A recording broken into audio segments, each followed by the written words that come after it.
We challenge you to find a better villa at just rupees 1.29 crores in Kelambakam, Moyamar. மாண்பு முன்னாள் முதலமைச்சர் Edappadi K Palaniswami அவர்கள்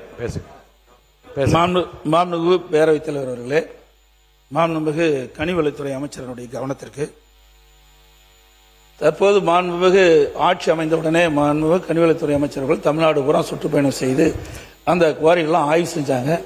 அந்த ஆய்வில் செய்வதில் தவறு இல்லை, அமைச்சருடைய கடமை. அதில் பல தவறுகள் நடைபெற்றதாக கண்டுபிடிக்கப்பட்டாலும் அதுவும் தவறு இல்லை.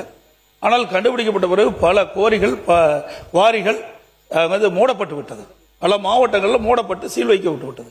அதனால உற்பத்தி குறைஞ்சிட்டது, தேவை அதிகம், உற்பத்தி குறைஞ்சு, அதனால விலை ஏற்றம். இப்பொழுது புதிய திட்டங்கள் நிறைய அறிவிச்சிருக்கிறீங்க. நிறைய இதில் நெடுஞ்சாலைத்துறையிலும் சரி, பொதுப்பணித்துறையிலும் சரி, பாலங்கள் கட்டுதல், வீடுகள் கட்டுதல், இப்படிப்பட்ட பல துறைகளுக்கு ஜல்லி எம்சாண்ட் தேவை. ஆகவே இந்த அரசு இந்த உற்பத்தியை, ஜல்லி எம்சாண்ட் உற்பத்தியை அதிகரித்து விலையை குறைப்பதற்கு ஏதாவது திட்டங்கள் வைத்திருக்காங்க என்று தங்கள் வாயிலாக அறிய விரும்புகிறேன். பேரவைத் தலைவர், ஒரே பேரவைத் தலைவர்களே, அதோடு மாண்புமிகு மூத்த உறுப்பினர்கள் பேசுகின்ற பொழுது பசுமை வீடுகளை பற்றி குறிப்பிட்டார்கள். 2019 இறுதியில் 2020 வரை ஊரடங்கு நிலை இருந்தது, கொரோனா காலமாக இருந்தது. அப்பொழுது அந்த திட்டம் முழுமையாக நிறைவேற்றப்படவில்லை, அதனால தடைபட்டது என்பதையும் தங்களுடைய கவனத்துக்கு கொண்டு. மாண்புமிகு அமைச்சர்கள். மாண்புமிகு பேரவைத் தலைவர் அவர்களே, மாண்புமிகு தமிழ்நாடு முதலமைச்சர் அவர்களே, அதாவது பெருமளவு கனிம வளம்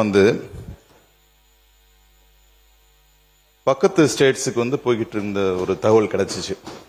இதுவரைக்கும் தமிழக வரலாற்றிலேயே நம்ம மக்களுக்கான தேவையை பூர்த்தி செய்யறதுக்கு இங்கே உள்ள கனிம வளங்களை நம்ம மக்களுக்கு கொடுக்கணும் அப்படிங்கிற ஒரு நோக்கத்தோட அண்டை மாநிலத்துக்கு செல்லும் கனிம வளத்துக்கு தடை போட்ட ஒரே முதலமைச்சர் நம்ம தமிழக முதலமைச்சர். இந்த மாதிரி பல்வேறு முயற்சிகளை எடுத்துக்கிட்டு இருக்கோம். விரிவா மானிய கோரிக்கையில உங்கள்ட்ட சொல்றேன். We challenge you to find a better villa at just rupees 1.29 crores in Kelambakam, Moyamar.